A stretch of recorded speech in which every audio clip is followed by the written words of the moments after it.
Good evening.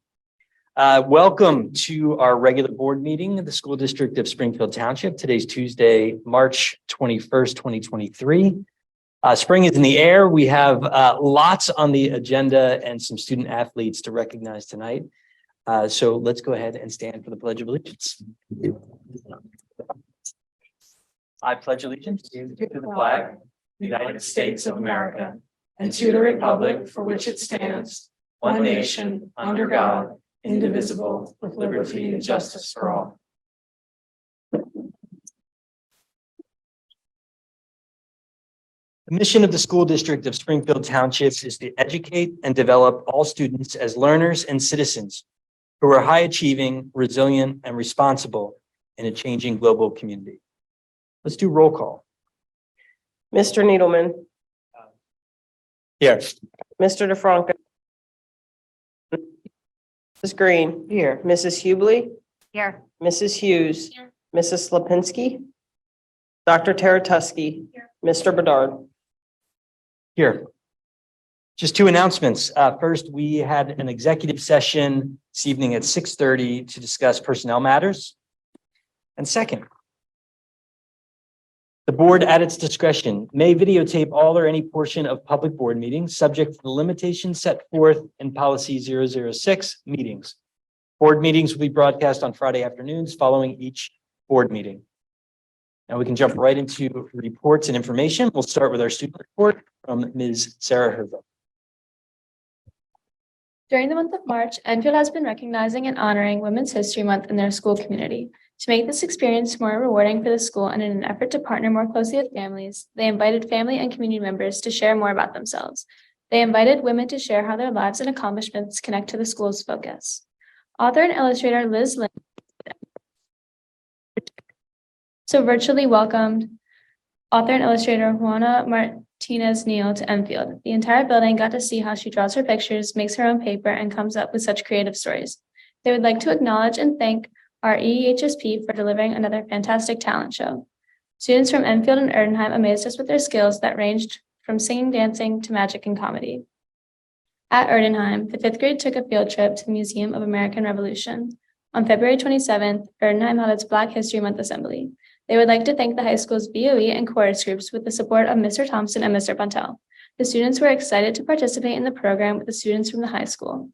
The new after-school club, Girls on the Run, started up this month. The 4th grade teachers and students took a field trip to the Franklin Institute. The MPA hosted Dr. Natasha Patterson, author of Combating Institutional Racism, in the Erdenheim Library. Dr. Patterson read an excerpt from her book and took questions from attendees. The Middle School Drama Association performed Wizard of Oz. They are hosting a Spirit Week the week. Students had the opportunity to win gift cards throughout the week before St. Patrick's Day for the Shamrock event. Students searched for Shamrock coins to exchange for the possibility to be the lucky winner. Spring sports are starting up soon. The student athletes are eager to begin their sports seasons. The High School Student Council held its annual March Madness tournament. The sophomore class won the school championship and the faculty won against the student team. The school also put on their performance of Grease. Awesome update. Always a lot going on. Any comments or questions for Ms. Herzog? Okay, next is our policy committee meeting report from Ms. Carla Green. Good evening. Policy Committee meeting, March 8th. I'm attended by Dr. Yannico, Dr. Johnston, Ms. Green, Ms. Kerr, Ms. Hubley, and Ms. Green. There were 4 policies held over for solicitor review, 800 level policies, 800 records management, 810.1. Vehicle drivers, 810.3 school vehicle drivers and equipment operators, and 827 conflict of interest. There are new policies to be approved as recommended, 3 specifically, and these 3 policies empower the board to hear from the community. And in looking at these 3 policies, 910 community engagement, 917 parental and family involvement, and 918 Title I parent and family engagement. And it's noted that Dr. Johnson commented that these policies intersects nicely with our equity and action plan and looks at two-way communication, transparency, and authenticity that makes it accessible to all families. So those policies somewhat go together. And then we have revised policies to be approved as recommended. 902, publications program, 904, public attendance at school events. Just to note, language was added to address 905, Citizen Advisory Committee, 906, public complaint procedures. I do want to note this policy outlines the steps that families and community members can take to report and resolve a complaint in the district. All complaint reports should originate with the person with whom there is a concern and should only escalate if the parties are not able to resolve the matter. Currently, complaint procedures are highlighted in each building's student and family handbook, including the appropriate chain of command. Once the policy is approved, administrative regulations will be created to share additional details with administrators and staff and members. In addition, there's policy 907, school visitors, policy 908, relations with parents and guardians, 909, municipal government relations, 911, news media relations, 912, relations with educational institutions, 913, non-school organizations, groups and individuals, 914, relations with intermediate units is our representative. It directs the district to continue to utilize resources available through cooperative services and materials of the MCIU. Or representative to MCIU board will serve as the liaison between the district and the MCIU. The district is responsible to annually review the district's programs and IU services prior to approving the MCIU budget. In addition, there's 915 booster clubs and parent organizations. There's a policy 916 that talks about the review of volunteers and some changes there. 901 public relations objectives. There are policies to be retired. 913.1 distribution of materials during non-instructional hours. 916.1 weapons, but just so that you know that board policy regarding weapons is not necessary as weapons are addressed comprehensively in policy 218.1. And the last one to be retired is policy 921 advertising. There were some additional policy updates. Policy 707. 5, emergency preparedness and response. Policy 808, food services. And then policy 903, public participation in board meetings. It is under renewed review and awaiting PNN update from PSBA. Of course, you can go on the website and review the entire policy meeting, and these are the minutes as submitted. Thank you. Very comprehensive update, and always appreciate the work of the policy committee as a lot of work. I'm also, since you've read through each of them, I'm not going to repeat those when we bring them back up. I'll just give the range and give everyone a couple minutes back. All right, any comments or questions on the policy committee? Next up, we have Mr. DeFranco, who will be doing an update on our finance committee meeting. Thank you. Finance committee met on Thursday, March 9th. It was an 8 a.m. meeting on Zoom. Committee members in attendance were myself, Ms. Hughes, Ms. Sapinski. Administrators, we had Dr. Yannicone, Ms. Green, and Ms. Jenko. We had 2 items on the agenda, but the second one's going to take me a while. First on the agenda were district vans. The district is looking into purchasing 2 or 3 10-passenger vans for use as transportation for smaller athletic and activities groups. This will help eliminate situations where a larger bus would otherwise be needed to transport small numbers of students. It will also help avoid using buses for multiple back and forth trips to accommodate all-day or overnight events for smaller groups. Adding vans would also allow for an increased transportation flexibility, as vans can be operated without a CDL license. Further research will be performed by the district to confirm the costs and benefits of this plan. Item 2, we have a budget update. We began with a review of the budget timeline. This timeline started this past November. Of the final proposed budget with Finance Committee. On May 2nd, it will be necessary for the board to approve the final proposed budget. And then on June 6th, the board approval of the will be the board approval of the final 2023-2024 budget.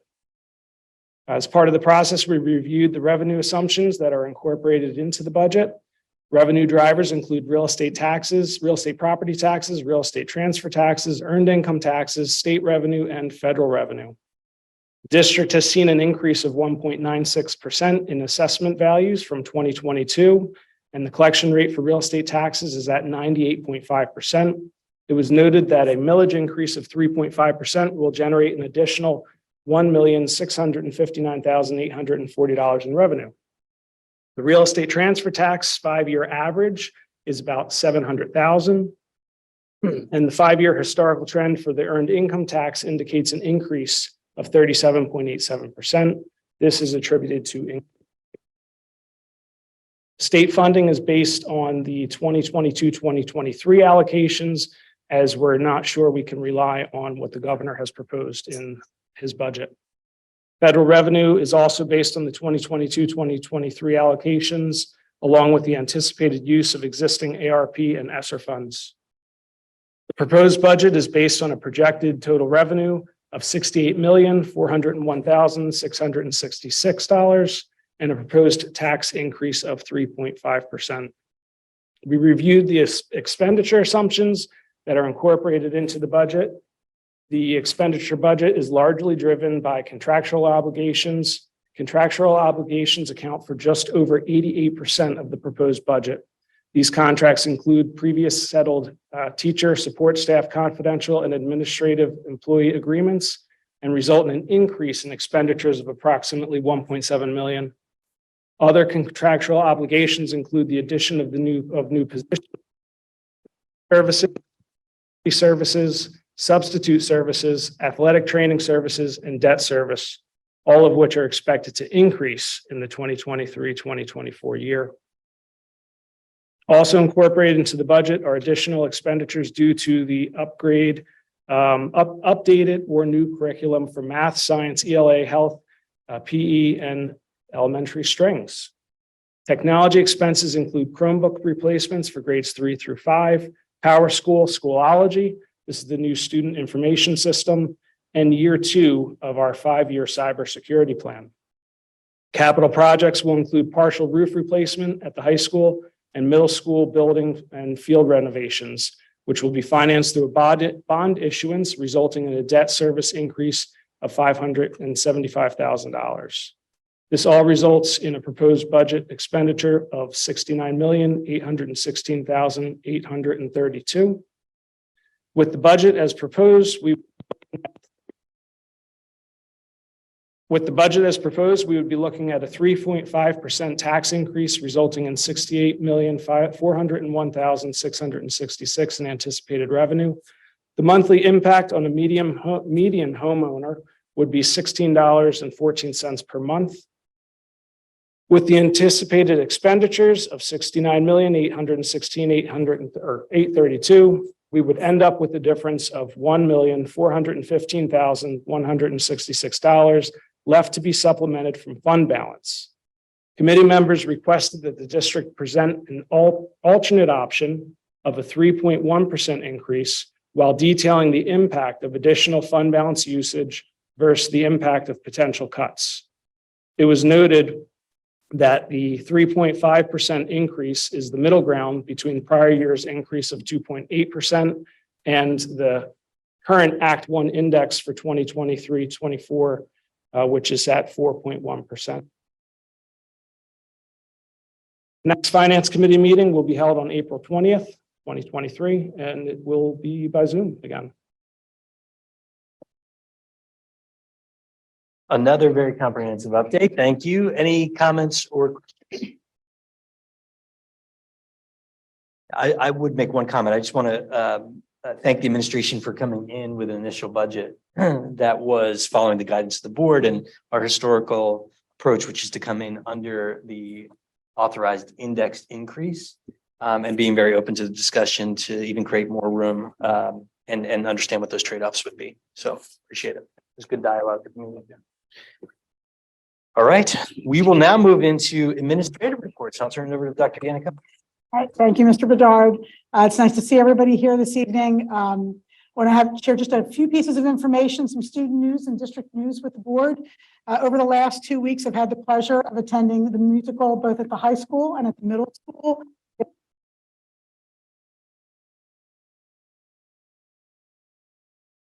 A lot of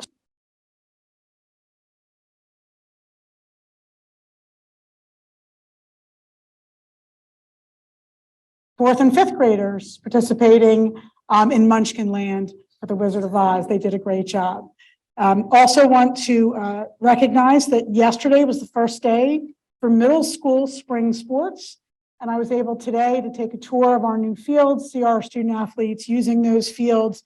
They were very happy with how things are going thus far. We're excited for our opening of ceremonies on April 13th, and we'll get you more information about that as the date approaches. Today was Rock Your Socks Day for World Down Syndrome Day. We had some terrific participation from students across the district and administrators. I know Dr. Rittenhouse is rocking his socks with his own dog on them today, and he'll be up in just a few minutes. And I do want to make sure that you all know next Friday, March is our case that is going to kick off spring break and give our students an opportunity to showcase their talents. So we're looking forward to that next Friday. We also at the district level, I want to thank Dr. Lutz, who you'll be hearing from shortly. Dr. Lutz organized a comprehensive wellness fair at Enfield last week. We had participated and very happy to have them with us.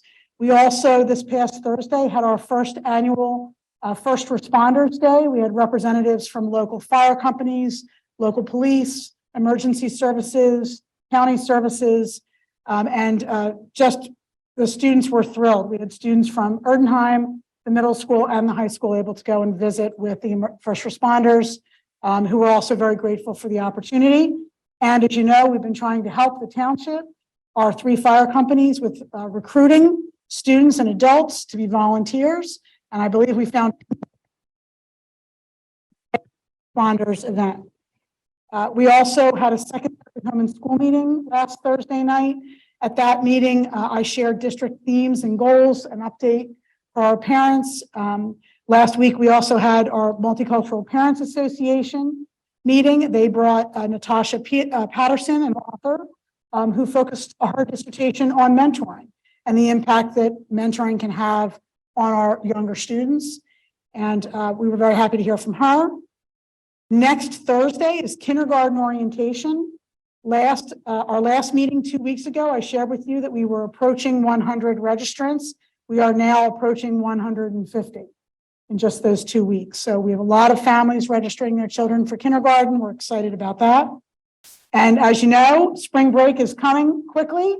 Next Friday, we'll kick off at the end of the day, spring break. I know everybody's looking forward to that week of vacation. And at this time, I want to introduce our spotlight speaker for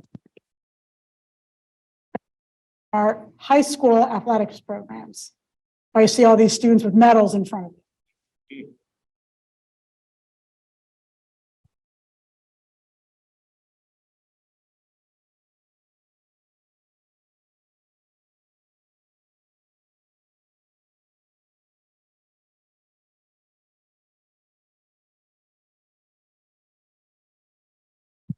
Hello, everybody, and welcome to our winter sports recognition. First, just a couple statistics. About 30% of our kids play a winter sport, which is an unbelievable number. That's 216 student athletes. Typically, Mr. Ferraro, our athletic director, would be here, but he is a delegate at the Pennsylvania State Athletic Directors Annual Conference, and he is in Hershey as we speak. He'll be at professional development the next 2 days. And he notes here, knowing me, Dr. Rittenhouse, I've included some stats you can use to bolster your interest. Again, 200 winter student athletes, 216 total. 50 of those student athletes receive some form of all league, all district, all region, and some national recognition. 5 of our teams qualified for the postseason. It's good when we're watching sports last week. Many seasons were over 3 weeks ago, and you'll certainly hear from the coaches tonight. We have 4 of the teams here tonight to celebrate their accomplishments from the winter season. I will begin tonight with indoor track. Unfortunately, Coach Naira Woods had a family emergency, and she was unable to attend tonight's celebration, so she shared her notes with me, and she was able to send a nice recap of her season. Winter track under her leadership had a great indoor season this year. We had 26 student athletes out for the team, which is a great number. Winter track freshmen, it's a young team this year as we continue. Athlete Kadar Moore broke the boys freshman 200-meter indoor record that was set by Sean Burrell back in 2015 by running. And then sophomore Matt Hall right here set an indoor sophomore record in the boys 3,200-meter race, running a time of 10 minutes and 26 seconds. And again, they have a couple more years here in the program, and it's a young team. Coach Woods had one female athlete, Julie McBride, who's a senior on the team, qualified for the Meet of Champs that was held at Lehigh University, and she was the only female on our team that qualified and made it to the state championships 2 years in a row. The state championships are held at Penn State University. Julia finished out her season jumping a personal best of 11 feet 6 inches, which is a pretty crazy number. And congratulations to Coach Woods and Coach Chen on a great season, and a round of applause for our two wonderful student athletes. Thank you. And if you guys want to, here, hold on, fellas. Right here, parents, you want to take some pictures here?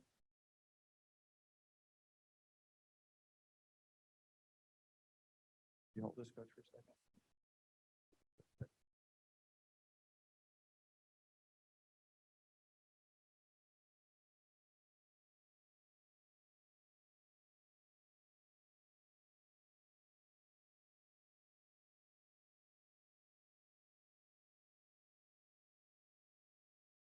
All right, congratulations, indoor track. They're running spring track as we speak. Next up, we have Coach McCaslin to talk about our wrestling program.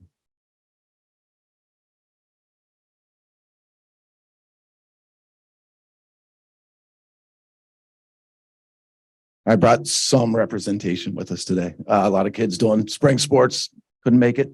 We had a nice season this year, very young team. We finished the season with a dual meet record of 13 and 11. We finished the season, more importantly, with 33 athletes on the team. Great numbers, very young team. I think 6 seniors that were graduating. In the postseason part of the world, we had 1 Suburban 1 League.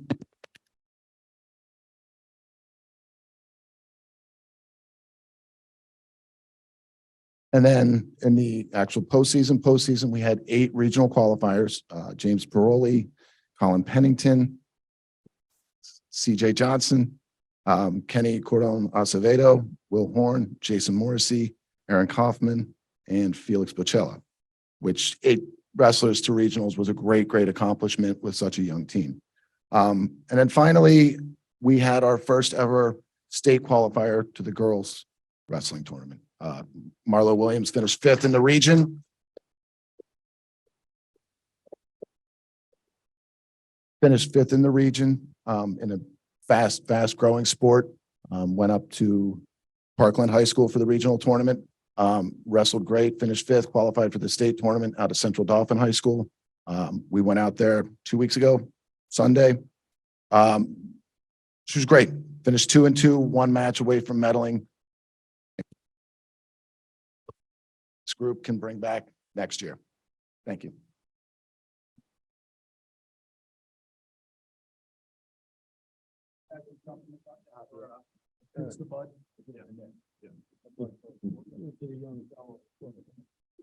Yeah, parents, you can take some pictures here if you want, please.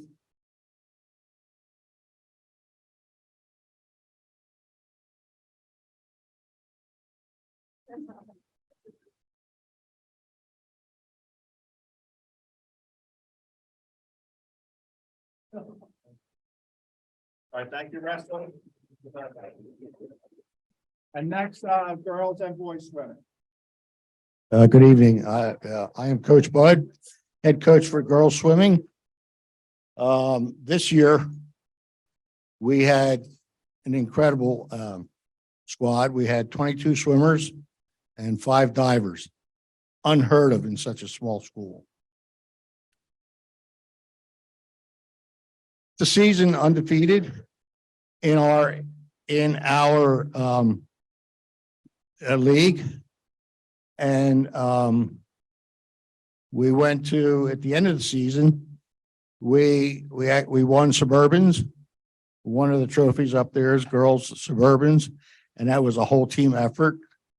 Everybody swam, everybody stepped up. It was a great deal. And then during the season, you have to try and make a certain time cuts for districts. And some did, some didn't. We took nine to districts. Am I correct? Yeah, I believe. 9 to districts. And a funny story there was, I had one that was an alternate. We got up there and the officials came up to me and said, "We got an opening. You're the first on the list." She's back at Springfield and we're out in York. So anyway, Greta made her way out. She did make her way out and she got to swim in districts and she scored points for us. We won districts and the incredible job that our divers did at districts gave us a gross amount of points to add on to our swimming points. And so we won. Thank you, divers. Thank you so much, but, so we won districts. And from there we had, I'm just going to go through it real quick. In our 200 medley relay, we came in second. And that second place, got us to states because it was a time. Our 200 free came in seventh. Our 200 individual medley was third and fifth. Our 50 free, Olivia Igu gold medaled in it.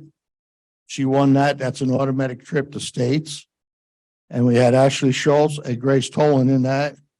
Our 200 free relay, we gold medaled in that. Grace Tolan, Laney Forster, Amy Pischke, and Olivia Igu. So that's an automatic for states. And in our 100 free, freestyle, Grace Duncheski and Mika Gradastanik and Ashley Schultz. And our 500, we had Laney Forster. And our 100 back, Grace Tolan, Mika Gradastanik, and Greta. And Grace took first. Automatic trip. Hello, 100 breast. Anna Henderzak, Grace Duncheski, and Amy Pischke. These are all points. Everybody's getting those points here. 400 free relay, first place, automatic trip. So that being said, we took 7 girls to states. I'll go through this real quick because this is worth it. The 200 medley relay placed 10th. Now, a lot of people will say, well, that's 10th. You have to remember there were 64 scoring schools and our medley relay took 10th place, 10th fastest in the state of probably close to 3,000 swimmers, AA swimmers. That's saying something. 50 free. And our 200 free was 7th. And our 100 free, Grace, was 14th. Our 400 free relay was 14th. And we scored overall, we finished at states 14th out of 63 scoring schools out of approximately 164 participating schools. So we had an incredible year. And these guys, all of them, boys and girls, are true warriors, truly warriors. They worked hard this year. I'm very proud of them.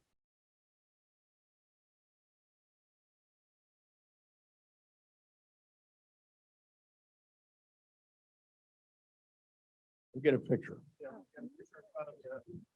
Not sure what the noun is for that, in front of the colorful.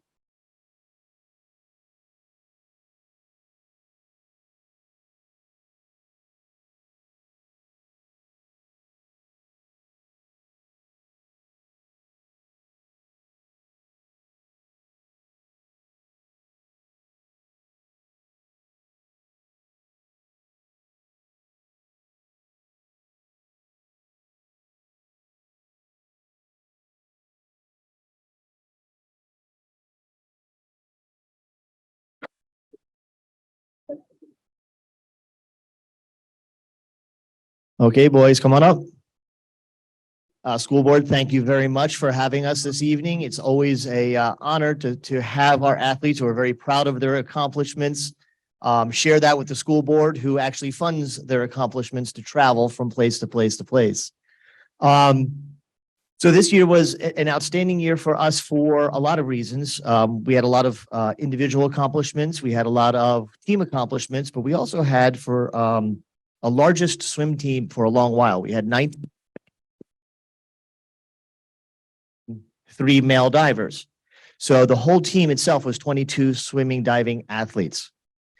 We very much applaud everybody's individual accomplishments, and we can see that how proud they are and how proud we are of them.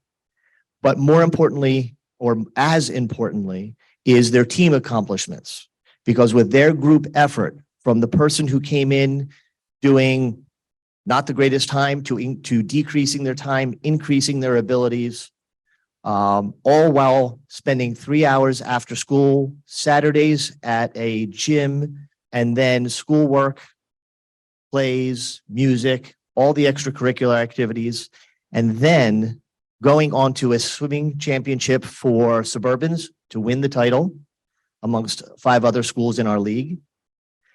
Then filtering it down to our district championship, where we again won against 2 of those rivals, and then continuing on to states. Our individuals will cross in the 200 freestyle and 100 freestyle, and our 200 freestyle relays and 400 freestyle relay, which we was also part of. So boys, you did a fantastic job.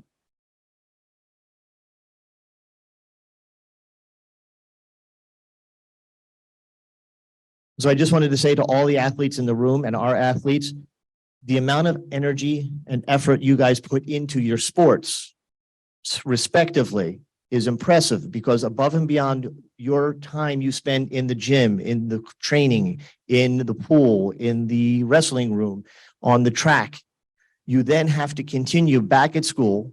There is no F's allowed, so you have to pass and do well. I personally believe athletics is a strong build of character to be able to teach these young women and young men how to be able to handle dealing with life that is not just, it's more than that. It's family, it's friends, it's exercise and work, not just. And very, very, very proud of you. And very glad you can share some of your accomplishments. And I just wanted to say, as a coach, Bud and I have been working together for over 3 decades. Lizanne and I on our team, 2 decades. And then we added 2 more coaches, and our diving coach, she has been fantastic. With the school board's help, we created a relationship with Wissahickon, where she coaches their team and our team to be able to use their board to give us the diving team, to give us the ability to actually create a more solid, more well-rounded team to actually win some of these titles that we can share with you tonight. So, gentlemen, thank you very much. You make me proud.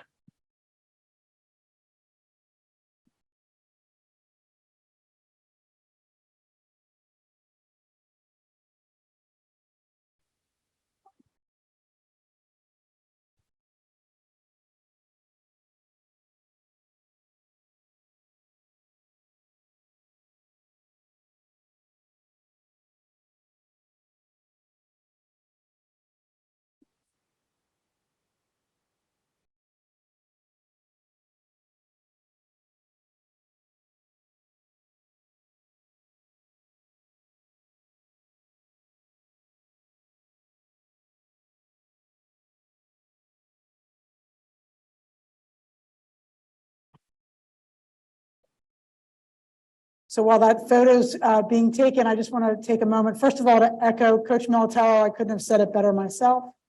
I think that the sacrifices and the commitment that all of our student athletes have been making season after season are really impressive. We are grateful for the fact that you are really doing a terrific job, students, representing the district really well.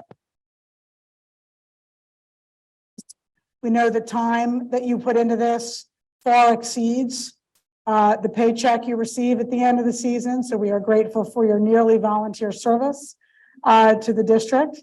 And parents, thank you very much for the sacrifices you make to make sure that they get to practices and competitions. And it sounds like at the last minute to drive up to make sure that we get somebody in the pool and earn a few more points. I also wanted to just congratulate Marlo and the members of the wrestling team. I hope that Marlo is the first of many female wrestlers. I believe the PIAA is really close to making female wrestling a full PIAA sport. We're already starting to plan from a budgetary standpoint, Ms. Green and I, for wrestling, along with girls volleyball, which we expect to have in about a year. So we're moving towards that as well. So our athletic program is growing. We're really happy with the leadership of the program and very grateful to all of you.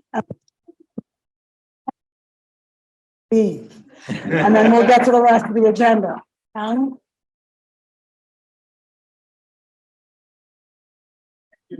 Thank you. So I'm going to just give the student athletes a chance to leave before Dr. Lutz comes up. So why they leave? We're about to get into the really good.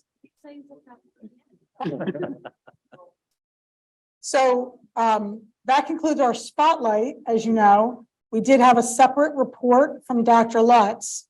Dr. Lutz has been working this year in particular on support services needs as we emerge from the pandemic. So I thought it was important at this time of the year for you to have an update from her on where we are with regard to some data, as well as some steps we're taking as a district to try to respond to those data points. Dr. Lutz, they're all yours. Thank you, Dr.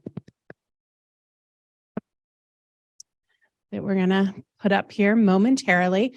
But hello, everyone. I'm Michelle Lutz. I am the Director of Support Services here in the district. So I work out of the Office of Teaching and Learning and really help to oversee all of the wonderful supports that we have here in our district for our students. So as our students exit, I'm going to talk about some of the other things that we provide for them here in the district.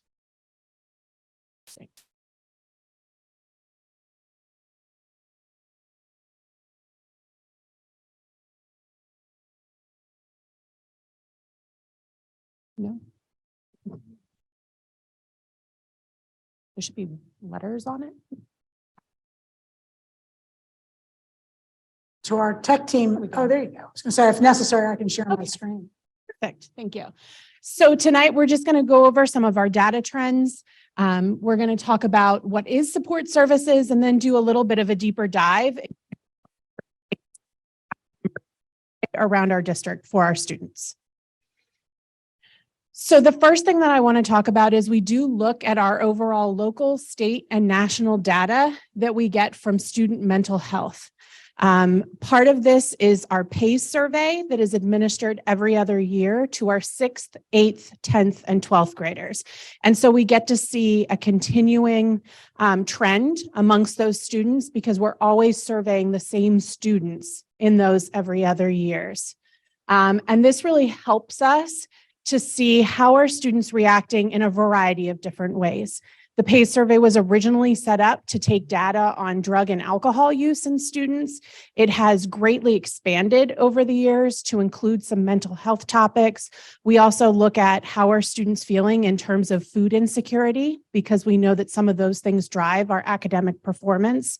And it really dabbles down to how do students feel about belonging in their community. So there's a lot of really great data there. Everything tonight. But I do want to hit on a couple of topics that I think we've been discussing amongst the support service staff here in the district. And that's just overall self-harm, depression, and suicidal ideation have been increasing since 2017. We know that it hit some highs in the pandemic, and it has not come down since then. So we see more and more emerging students with really crisis level suicidal ideation or depression presenting in our buildings every single day. And our counselors and support staff are working through that with them. Overall suicide risk, planning, and attempts have also increased. And we know that there's a strong correlation between depression and increased substance abuse. For those of you that were able to come out, we've had Be Part of the Conversation, which is a local agency which helps to do parent presentations. And they gave a really fabulous presentation on a mock teen bedroom and then some parenting tips and tricks. And they talked about how, a lot of people think about marijuana as, well, that was something that we dabbled with in the 70s and it's not that big of a deal. And they really gave our parents that attended that presentation some great information on just how much more potent it is and just how many more students have been using it to self-medicate from their anxiety and depression, and that helps them to then spiral further into anxiety and depression. And so we've seen that correlation between depression and substance abuse, and we see that in our PACE survey data. But one of the things that I want to really highlight is I'm not just here to present, some scary statistics. I also want to highlight that just like our student athletes who were here tonight, we have seen that when you are involved in extracurricular activities, it increases your likelihood to feel depressed, feel anxious, and to use some of those illegal substances. So, our schools do a really nice job of trying to involve students. We've heard from Dr. Rittenhouse, like 82% of your students are involved. Yep. Yeah. So lots of students here in the district are involved. And we keep bringing that to the forefront to get those students connected. Okay.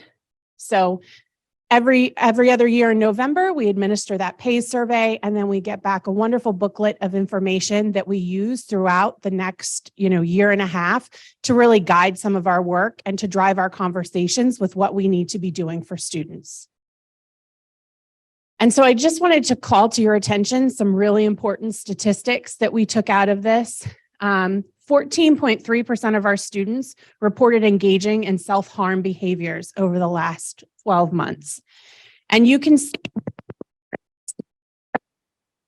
which was at 17.6, but it is definitely an increase over the 2017 and 2019 years here in our district, where we fell at 10.7 or 11.1.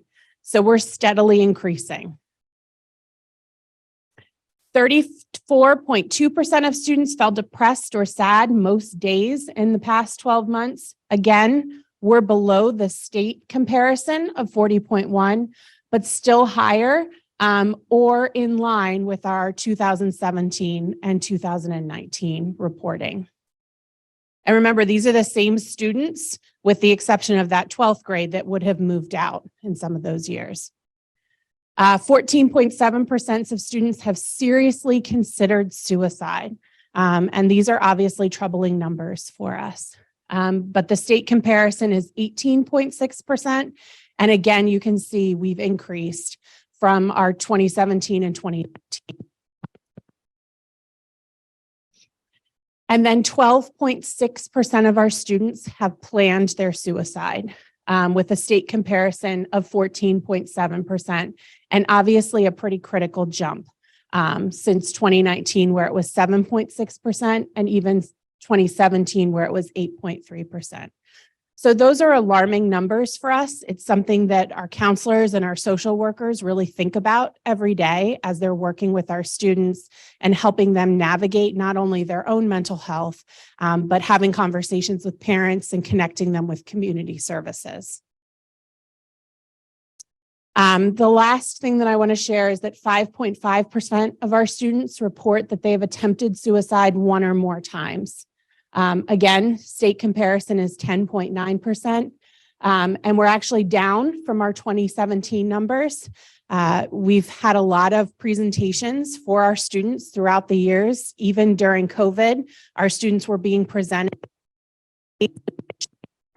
only talk to their friends if they hear them saying concerning things, but also report to other adults if they hear those things so that adults can intervene and help.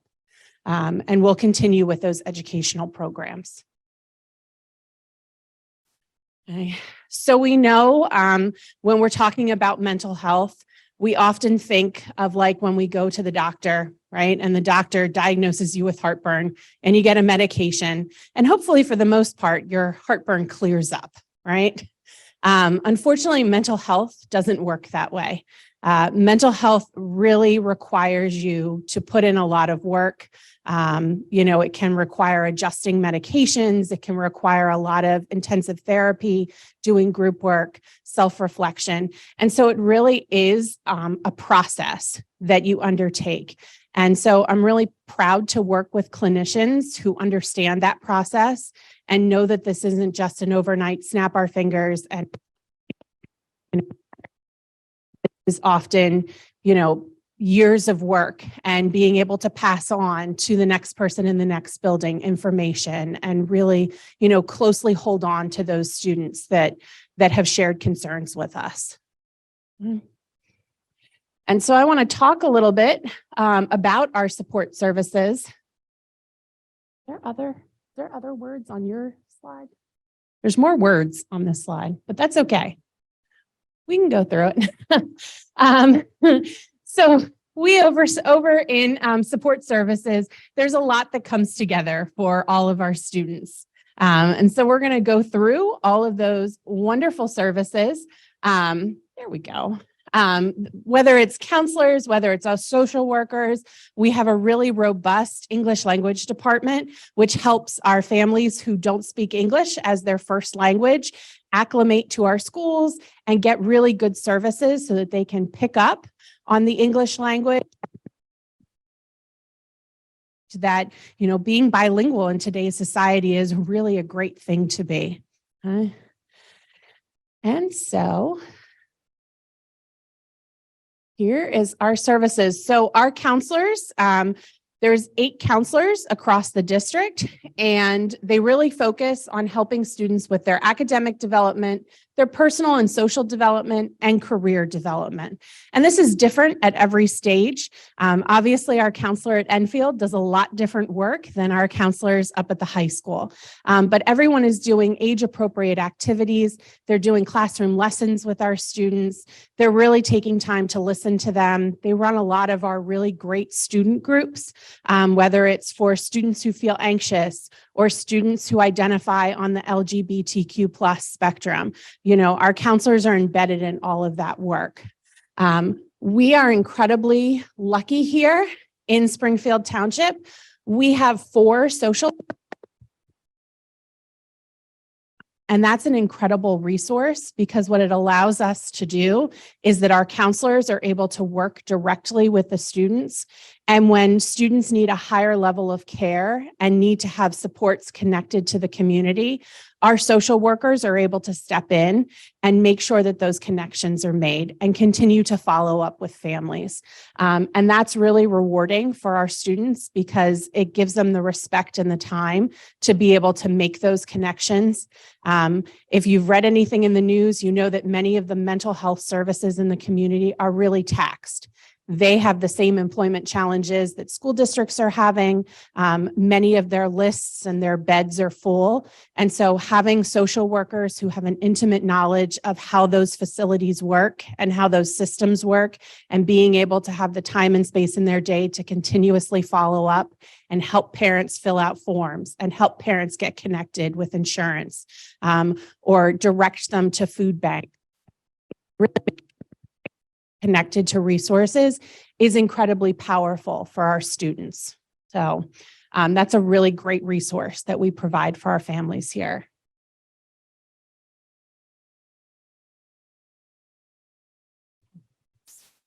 You move the slide forward.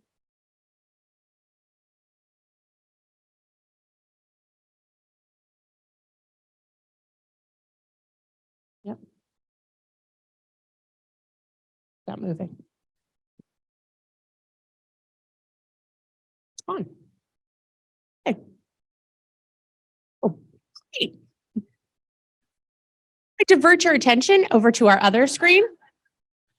We have multiple screens in here, so we're going to work off of that. I was going to say, if not, I can just talk.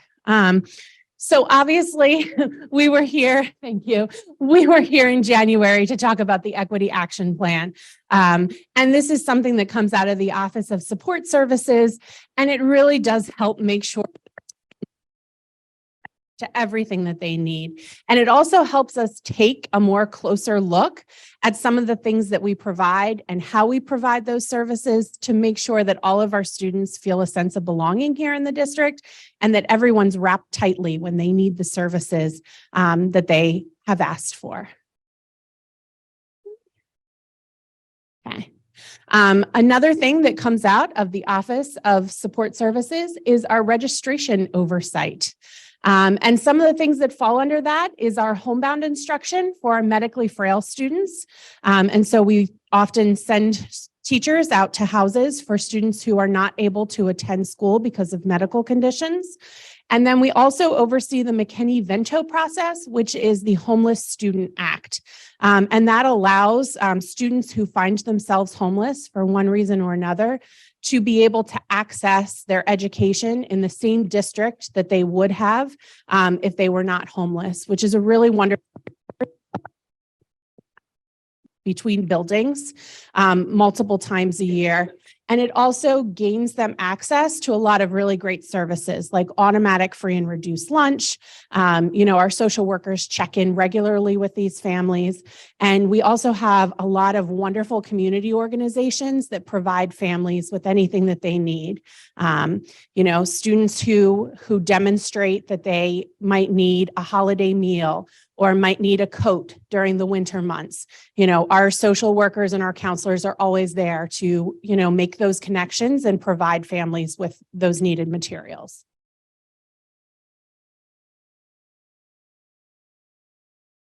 I promise you, there were no transitions when I put this together. This is all new to me. Okay. One of the things that I want to highlight is that in every single building in the district, we operate a multi-tiered systems of support or MTSS team. And that's where we come together weekly about students in three different broad areas: academics, attendance, and behavior or mental health. And everybody sitting at the table is able to contribute, share ideas, talk about what resources we have available, and then work with the student to help get them back on track. Okay.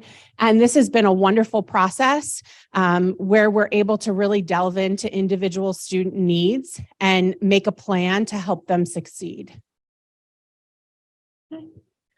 The Office of Support Services also ties into our federal programs. You also might hear them referred to as Title I, II, III, and IV. Title I funds provide our reading specialists down at Enfield.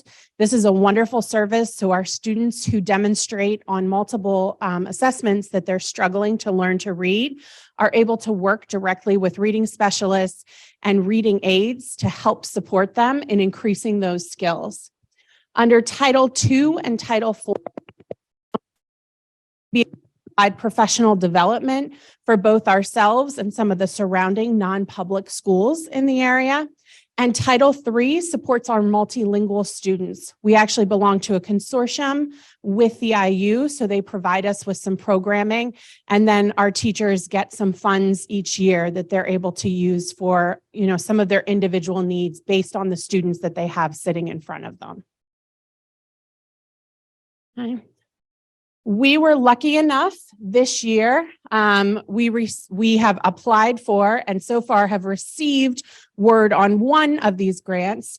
The PCCD, which is the Pennsylvania Commission for Delinquency. Thank you. We received over $200,000 for security and mental health supports. We put those funds towards cameras and fencing, which was the one side of the grant where we had to do something really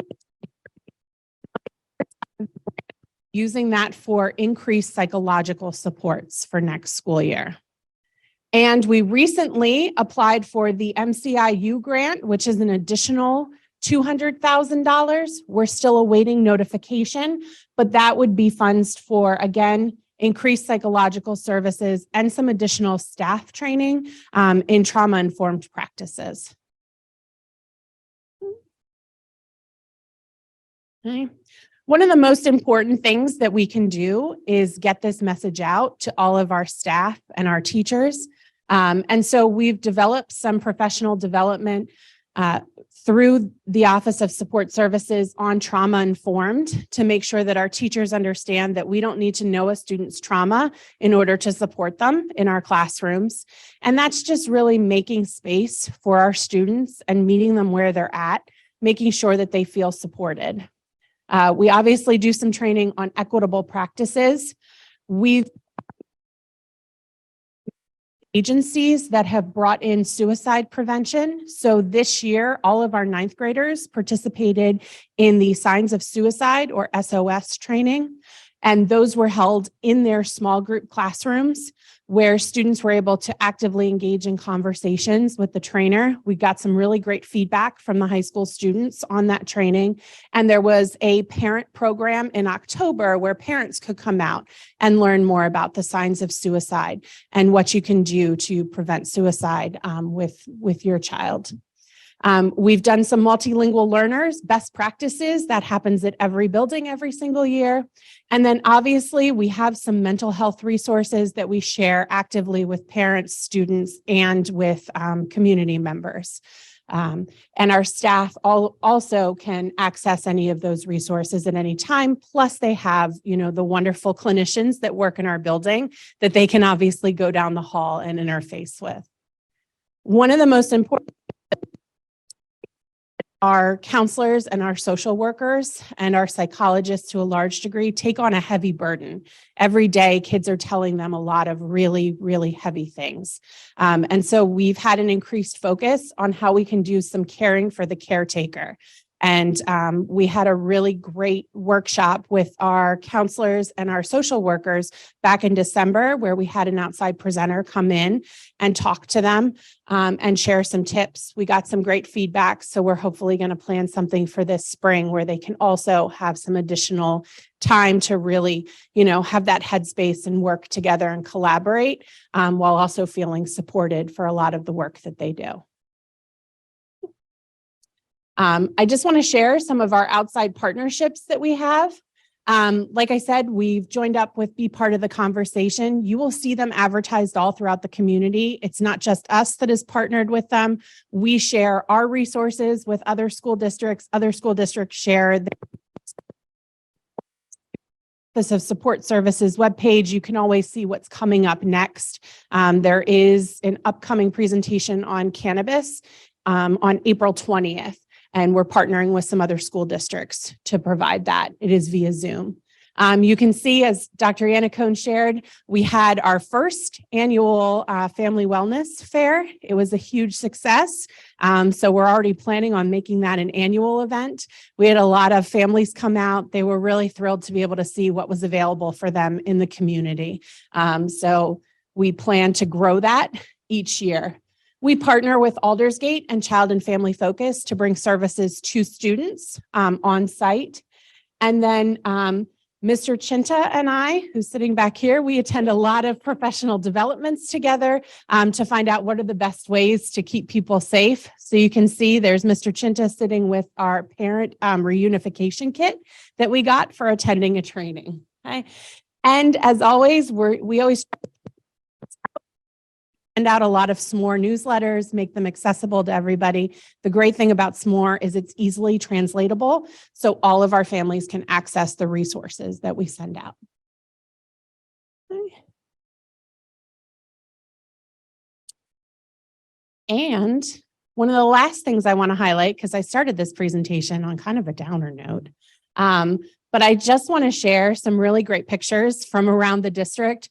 of all the really awesome things that take place thanks to all of the members of the support services team. Everything from we went gold to, bring awareness to pediatric cancer earlier this fall, to we had student representatives come out and share information with families.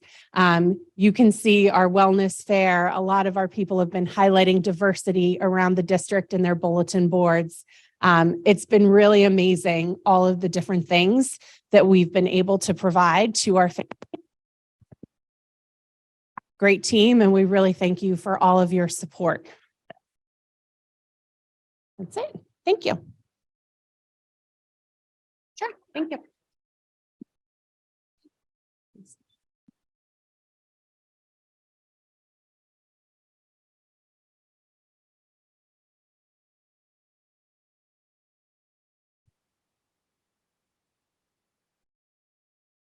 Whether it was a decrease in every category. Do we know why?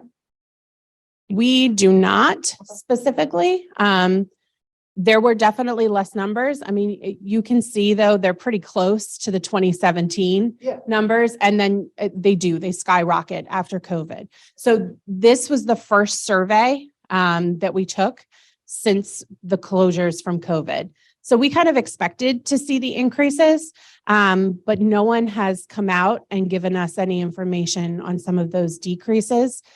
Certainly what I think has become more popular to talk about. And so I do think that some students feel more supported in those ways.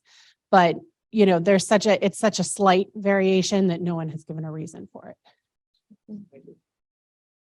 I have a question, Dr. Lutz. Did you, when you looked at the PAYS data, did you find any trends across grade levels that affected any of the interventions or supports that you're putting into place? Certainly, our numbers at the high school for all categories are obviously higher. That would be drug and alcohol use, any of like depression, anxiety, things like that were reported. In terms of overall trends, we have definitely started to see that students are using less and less illicit drugs. However, the vaping numbers have gone significantly up, and definitely significantly up at a younger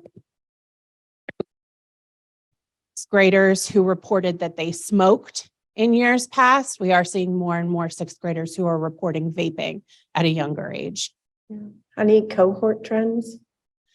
Cohort trends, typically speaking, most of the data starts to creep up in 10th grade, and then it obviously hits its high in 12th grade. If you look at the 12th grade numbers, they kind of run comparable to national norms for what NAMI, which is the National Alliance for Mental Health, what they report as adult numbers, because we obviously don't survey our students again. But most of our numbers are commensurate with that, but definitely higher. But no real trends in terms of like, did we have a sixth grade class 3 years ago and then they're elevated in sixth grade and then they're elevated again in 10th grade? Nothing specific that pops out, no. Thank you. One of the things I wanted to just highlight for the board and say thank you for, and obviously, Dr. Lutz, thank you for your presentation and for all the work you're doing with the clinical team. And I know the board is aware of that work, and some of you more closely than others because you're in the field. But one of the things that I think the board has done really well over the last 4 or 5 years is respond to the increased need as we have seen it, not only in the PAYS data, but also in our discipline and attendance data and in our MTSS data. But you've been terrific in being responsive to our request for additional staffing. So you heard Dr. Lutz mention that we're going to be increasing psychological services next year. Part of that is within our budget that Ms. Green and I presented a few weeks ago. Part of that is through grant funds. But we do know that we have more students who need a higher level of service on site more consistently. And so adding that has been helpful. Several years ago, we had only 2 English learner teachers in the district, and we have doubled that.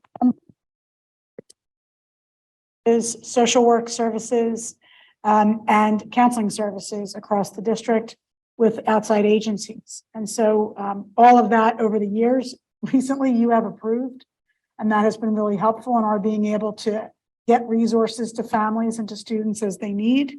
One of the things you approved was the fact that our position that Dr. Lutz currently holds used to be a supervisory position. And we were able to move that to a directorship, which allowed us to hire somebody with more significant background and experience in the field. So I just want to say thank you for that, because while the numbers are alarming, and they're alarming, as you saw, not only locally, but statewide and really nationally, coming out of the pandemic, we do feel like we have a very strong staff to be able to respond. And we're hopeful that as we continue to emerge from the pandemic, we'll start to see those numbers settle back down. Can I just make another comment? I thank you so much for highlighting the caring for you're doing, because it is heavy work. It's a heavy lift across the district for counselors, for teachers, for all of the folks, especially the ones, as you said, who hear all of the difficult stories that kids are sharing and help them work through their feelings. So I really I'm glad to see that we're moving in that direction to support our staff, because they do a fabulous job.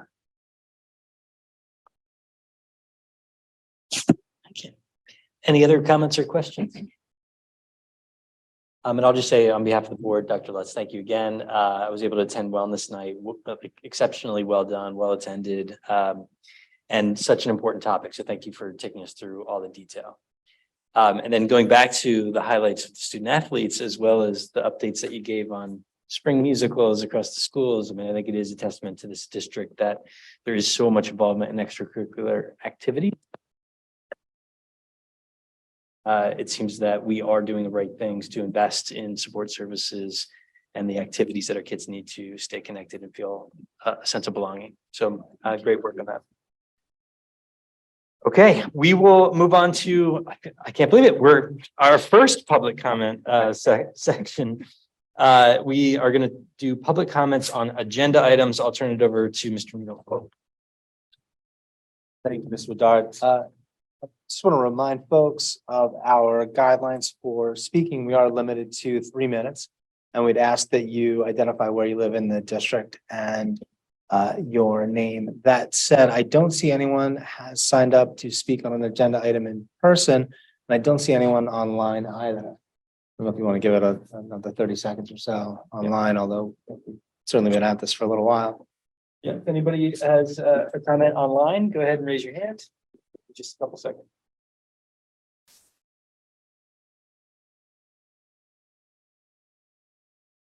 Yeah. Seeing no hands, we'll move into the business of today's meeting. First on the agenda is approval of minutes. Recommended action. The Board of School Directors approves the board minutes from February 21st, 2023, our regular hybrid board meeting. Is there a motion?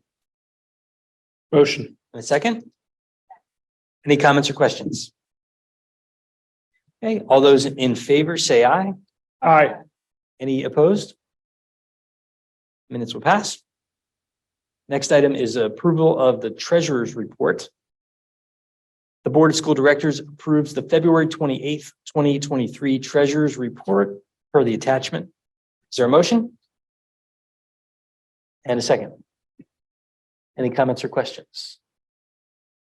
Okay, all those in favor say aye. Aye. Any opposed? We will approve the treasurer's report. It's personnel and contracts, excuse me, and contracts. The Board of School Directors approves the following personnel as presented in the attachment: certified personnel, support personnel, 2023 extended year ESY program personnel, extra pay for extra responsibilities for 22 to 23, and extra pay for extra responsibilities 23 to 24. And finally, conference workshop attendance per the attachment. Is there a motion? And a second? Thank you. Any comments or questions on our personnel file? Okay, all those in favor say aye. Aye. Any opposed? We will pass the personnel and HR contracts. Next item is the HS Independent Contractor for Spring Musical 2023. The Board of School Directors approves the independent contractor agreement with Sean Ellis to be a musical school spring show. Is there a motion? Motion. Double motion. And is there a second? Any questions or comments? Okay, all those in favor, say aye. Aye. Any opposed? And that will pass. Move to our next section, academic affairs. First item, Capstone Academy. The Board of School Directors approves the agreement between Capstone Academy, LLC, and the School District of Springfield Township for student number 2023-0321-01 for the remaining portion of the 2022-2023 academic school year and the 2022-2023 extended school year program. Is there a motion? Thank you. In a second. Any comments or questions on the Capstone Academy approval? Good. All those in favor say aye. Aye. Any opposed? Capstone Academy will pass. We have two overnight trips. First, overnight trip for youth and government. The Board of School Directors approves the overnight trip for youth and government to Harrisburg from April 13th to April 16th, 2023, as a culminating activity of the YAG calendar at the state capitol. YAG is youth and government. Thank you. I wanted to make sure that was clear. Is there a motion? In a second. Any comments or questions on youth and government overnight trip? Okay, all those in favor, say aye. Aye. Any opposed? Our next overnight trip is the high school baseball team. The Board of School Directors approves the Florida for the high school baseball team from March 31st to April 5th, 2023 for team building and skill development. Is there a motion? And a second.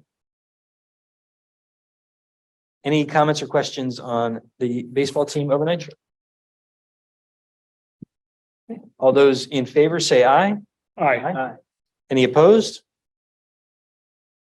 That will pass. Next, moving into finance. We're going to be looking at the Bond Parameters Resolution Series 2023. Recommended action. The Board of School Directors approves a resolution authorizing the issuance of general obligation bonds in the amount of up to $12 million in one or more series for purposes of: one, installation of ADA compliant ramp at Erdenheim Elementary School, Springfield Township Middle School athletic fields. 3, repairs, renovations, and improvements to Springfield Township Middle School. 4, replacement of the roof of Springfield Township High School. 5, various other capital improvements to school facilities and school buildings owned and operated by the school district. And 6, paying the costs and expenses related to the issuance of the bonds. Per the file attachment. Is there a motion? Motion. And a second? Second. Any comments or questions on the bond parameters resolution? Okay. All those in favor, say aye. Aye. Any opposed? Bond parameters resolution will pass. Moving on to policy.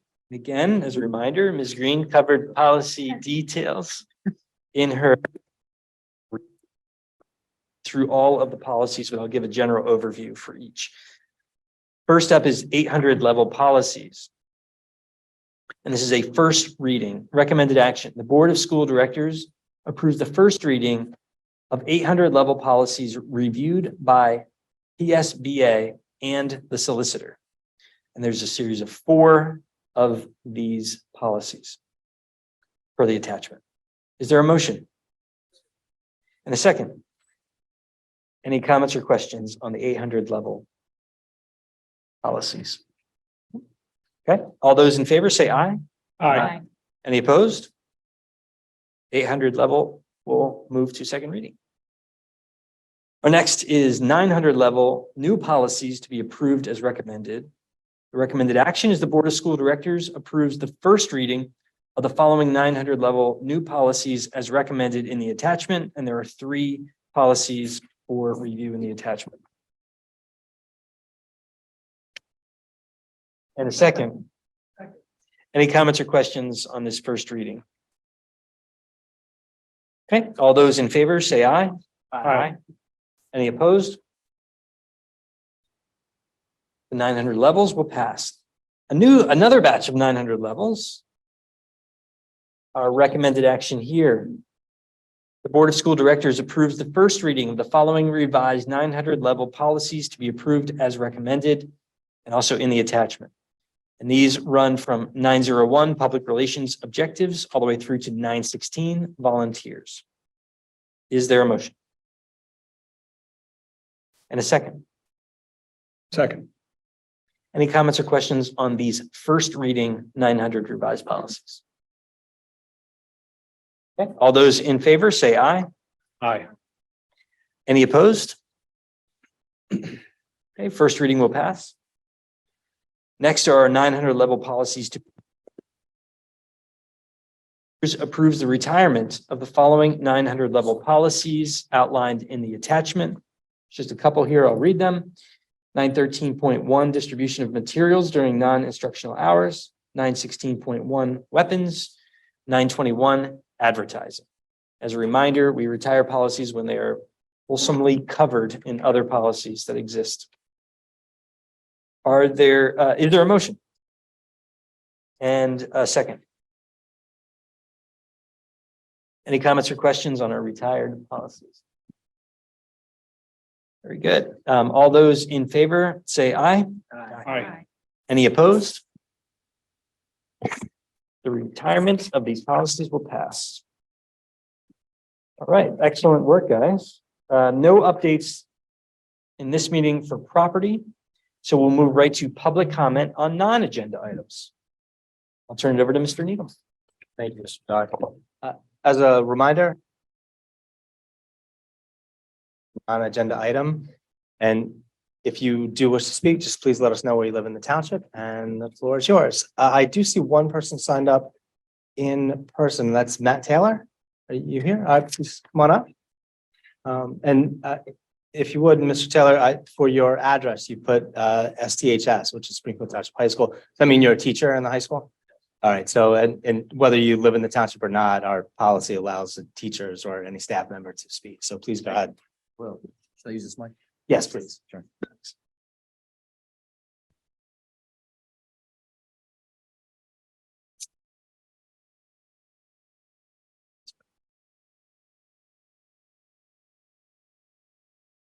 Sorry, folks. Can you all hear me? Good. Okay. Good evening, everybody. Thanks for allowing me the opportunity to speak. My name is Matt Taylor. I teach AP US History, AP Government, Honors US History 2, SIP, other courses at Springfield Township High School. I'm here tonight first to say thank you. It's been my pleasure to teach in Springfield for as long as I have, and it's my 16th year total teaching, my 8th in Springfield, and I've taught a lot of your children, and I've enjoyed it. It's been a great experience. So I come here tonight as a concerned teacher about a particular course that we offer, AP US History, and concerned in as positive a way as I can say concerned. Had great conversations with our administration and a really good conversation with the superintendent yesterday, Dr. Yannicone, and I know that we're on the right path to addressing, some issues we have, but I thought it would be good to get them out beyond just the walls of our school and the walls of our administrative district. So One of the things I think it's important to understand that AP US History is kind of a capstone course for us. At least it ought to be. And when we other AP offerings in our building, there seems to be a discrepancy as far as seat time, meaning the amount of instructional hours that are provided versus what maybe could be, definitely compared to other courses that are. And, you know, just trying to make that experience as good as it can possibly be for the student in front of us and give them the best experience is really what I'm after. I've been around enough and long enough to know when it works, how great it is. Not just the program, but what we do for a living. And also around long enough to realize when we're leaving some meat on the bone. And okay, sure, no problem. Thank you for telling me. So, you know, really what it comes down to is seat time and hours. We are about 2,100 minutes short of some schools in our region as far as their seat time. I mean, that equates to weeks of time. And we want to work toward getting that to be the best it possibly can be. So I know we're on the right road. I welcome any options and solutions that are available to making that happen. And like I said, the conversations we already have are really good, and I'm sure they'll continue. So anyway, thank you for allowing me to speak tonight.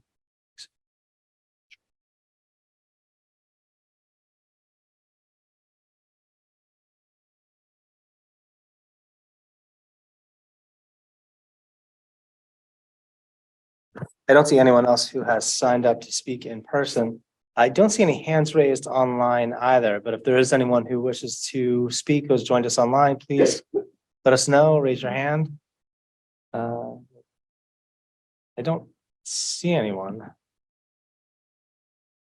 But Mr. Bedard, maybe you want to give it 30 seconds or so.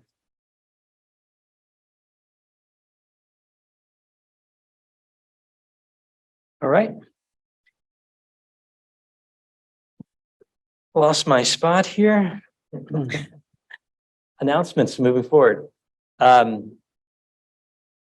Future meeting dates. We do have some future board meetings coming up. I'll announce those now. We have a regular board meeting that's scheduled for Tuesday, April 18th, 2023. We have an interim board meeting that will be held Tuesday, May 2nd, 2023. And an upcoming meeting, regular board meeting on Monday, May 15th, 2023. This is a date change due to Election Day. So be aware of that. And of course, you can always find the schedule on the district website.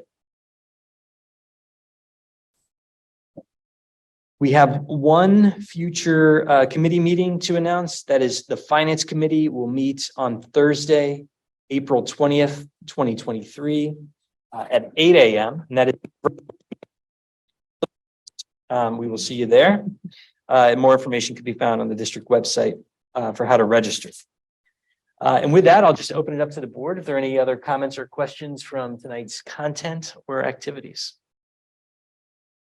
Good.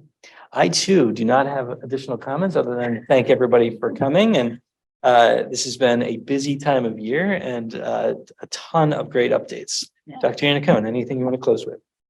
I just want to note to the board, with the first reading tonight, you have finished the policy review that you have been conducting for the last 18 months. I feel like that warrants celebration. It's March Madness and you have finished your policy. Congratulations to the policy committee. They've done an awesome job. Don't we start reading the 100s now? No, we do not. Okay. Thank you.